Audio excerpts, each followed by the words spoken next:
there's this worry that growth is slowing down. So you might think, how could that be? It's the era of like artificial intelligence and robots and like how could growth be slowing down?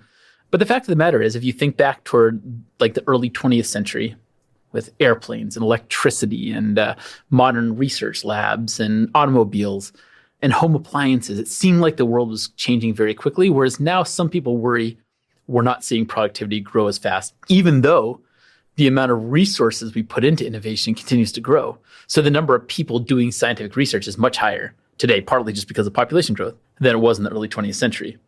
So you would think we would have 10 Edisons today for every one Edison we had then, but that's not the case. That's Kevin Bryan, an associate professor of strategic management at the University of Toronto and the academic director of partnerships for the Creative Destruction Lab, the world's largest science-based entrepreneurship program founded at the Rotman School of Management. Kevin studies innovation, and even before the chaos caused by the pandemic in March 2020, he had concerns about the global state of affairs across industries. Investment was going up, but breakthrough ideas weren't keeping pace. We may have supercomputers in our pockets, but the number of society-changing innovations has actually fallen since the 20th century.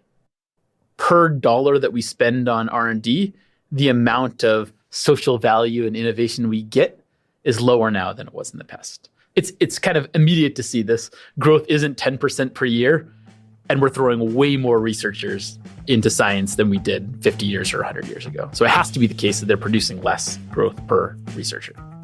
Throw a pandemic into the mix, with teams decentralizing, company priorities shifting, and a continued uncertainty over the economy, and we have to ask, is innovation in crisis? This is the Executive Summary. I'm Megan Haynes, editor of the Rotman Insights Hub.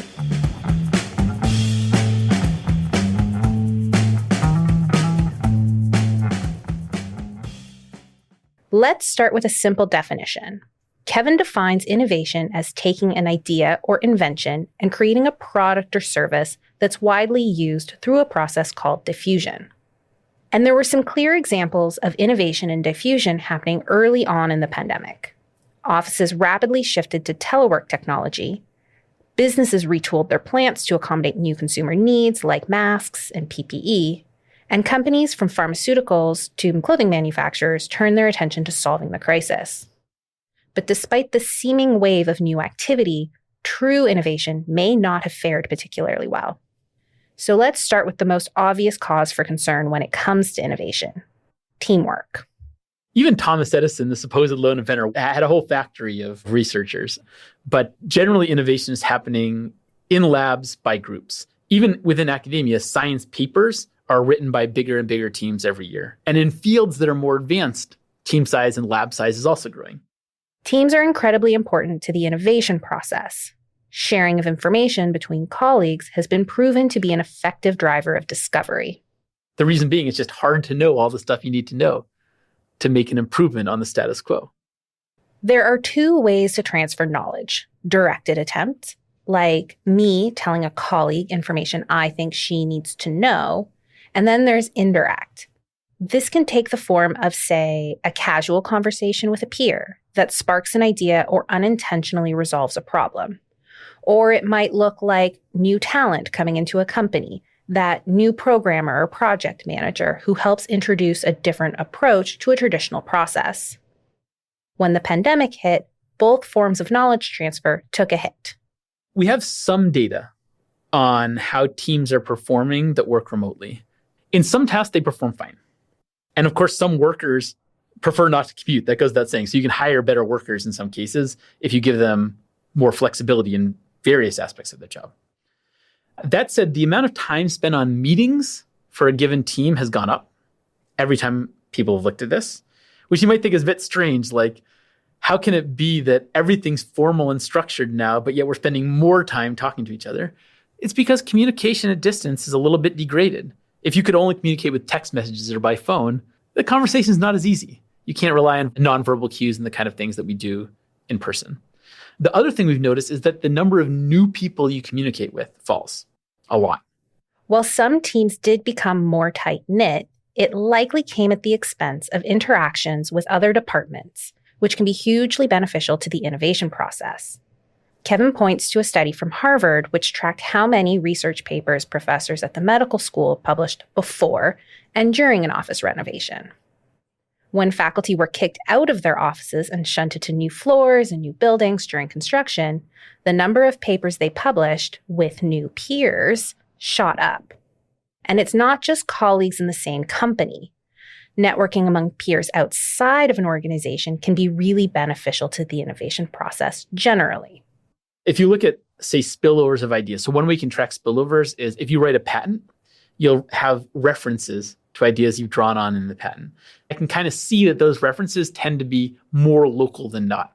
If we're both in Toronto versus you being in Vancouver and my company in Toronto, you're more likely to refer to one of my papers or one of my patents if we're both in the same city than if we're in different cities.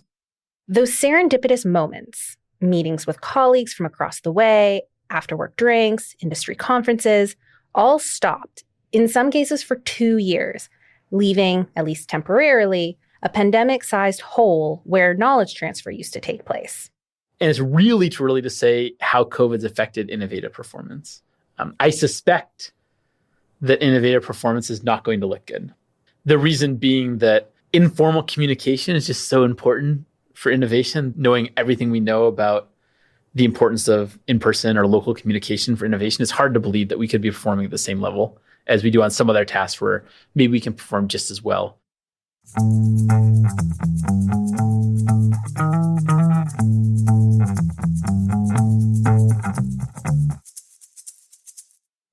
While teamwork is one element of a potential innovation crisis, the other is money. Pre-pandemic, Canada and some other OECD countries were already spending less on innovation when compared to their peers. Canada, for example, was spending half as much of its overall GDP on research and development when compared to countries like the US.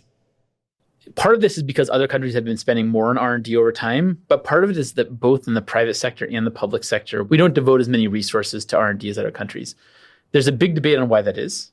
In part, it's because our economy is based on things like real estate and resources that are just less R&D intensive. But also in part, it's because the government's made a choice to not spend as much. We're heavily invested in low innovation fields like real estate and grocery retail.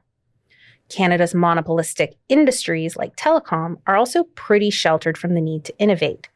And our higher tax rate and lower income inequality make innovating here less attractive than, say, the US, where big wins are going to have bigger payoffs. We do know, actually, though, that today countries that have lower tax rates and higher income inequality tend to attract better inventors as immigrants. So I guess this kind of makes sense. If you want a kind of a quiet life as an engineer in the suburbs, doing great work, making a decent living, a quiet, stable country is not a bad choice. But the link between inequality and innovation is almost unavoidable. So imagine I'm doing something that has a 1% chance of working. If it doesn't work, I get nothing. So going into the pandemic, Canada was already at a disadvantage. And as Kevin sees it, unfortunately, it's going to get worse, not because of a recession necessarily, but because of interest rates being higher. Low interest rates and a healthy economy mean that companies can take risks with how they invest their money. Long-run projects tend to be easier to finance because the cost versus overall risk is lower. When interest rates go up, firms have to shift money from long-term projects to short-term revenue because stuff that happens 5-10 years in the future is just too discounted at the rate I'm able to borrow money. So in a rising rate environment, how should companies retool their innovation pipeline? You want to be really judicious about long-run projects when the cost of capital is high because you just don't get as many shots. So I think you probably want to shift, if you're not already doing it, to an innovation system that has shorter-term milestones so I can cut off projects that are not progressing more quickly. That allows me to try really high variance, really long-run things without having to sink 5 years, 10 years of capital into those projects really on. Given the state of affairs and the fact that innovation wasn't exactly booming in the before times, maybe it's time companies innovate their approach to innovation.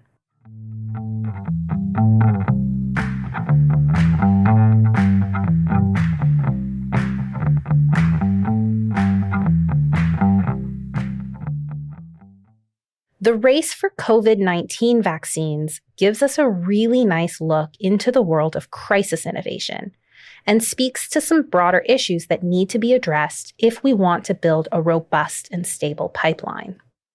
When something becomes really critical, we have to find the solution to a problem. It's a war, it's a pandemic, or maybe there's a new technology.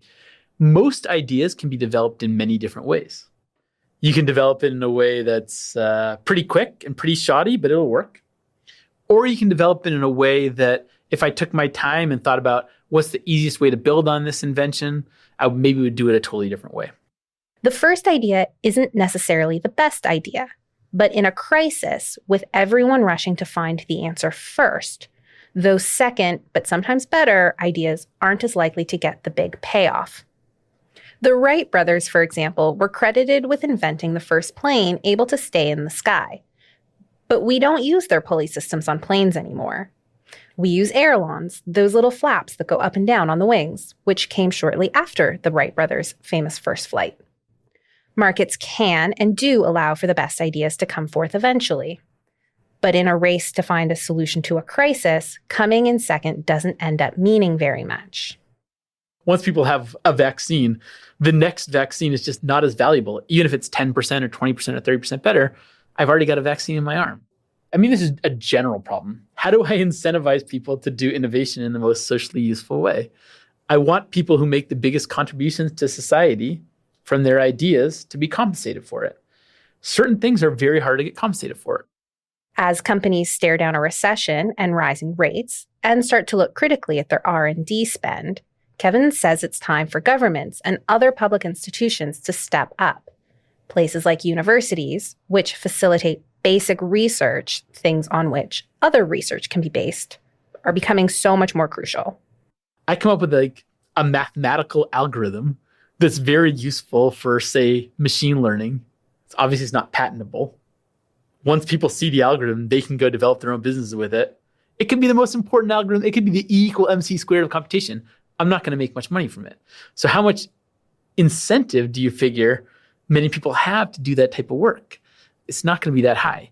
For certain types of innovation, we find it's really important to use non-market mechanisms. I mean, the existence of university research is essentially saying there's a bunch of research we don't think would happen outside of a university. The market's not going to provide it because no one has the incentive to do that research. It's just going to spill over too broadly. We can use this whole tool set of innovation policies, everything from the existence of universities who might do basic research to patents, to prize contests, to just normal market mechanisms where firms try to invent things and then sell a product. In combination, they can help us make sure that we don't have too much innovation on, say, very applied, very shoddy, not particularly good inventions, and we have a more optimal mix of the type of research we want in society. And unfortunately, the market works really well in some cases. In innovation, it doesn't work perfectly. The laissez-faire market just does not function. And companies probably need to start rethinking team dynamics. As businesses bring employees back to the office and those serendipitous moments begin again, it's worth remembering that amazing ideas don't just come from a small team of people working in a lab. It's the other people at a company and those from outside of an organization's walls who help contribute to the innovation process. So maybe it's time for companies to stop being so precious with their trade secrets. Good ideas are probably more likely to come from outside your company than inside. There's a lot more smart people who don't work for your company than who work for it. It's really important that you're able to draw on those good ideas when you hear them, and that requires a certain amount of openness. So very secretive research and development means your ideas don't leak out, but also no one knows to even talk to you, or no one hears about the things you're doing and offers you good ideas in return, whether from academia or from just independent people or even other firms. You know, Ralph Waldo Emerson says ideas are in the air, and they literally are in the air. Like, they're not all written down on a piece of paper. I guess all we can say is that we know it's important, and things that would block that informal transfer of knowledge can be really damaging for your organization's ability to take advantage of new ideas in the world.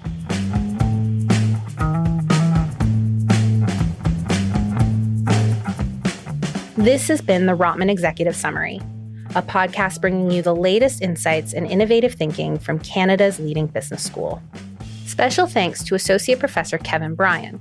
We'll be back in a few weeks with Professor Ming Hu to talk about the future of the sharing economy and gig workers. This episode was written and produced by Megan Haynes and Jesse Park. It was recorded by Dan Mazzata and edited by Avery Moore-Kloss. For more innovative thinking, head over to the Rotman Insights Hub and subscribe to this podcast on Spotify, Apple Podcasts, Google Podcasts, or SoundCloud. Thanks for tuning in.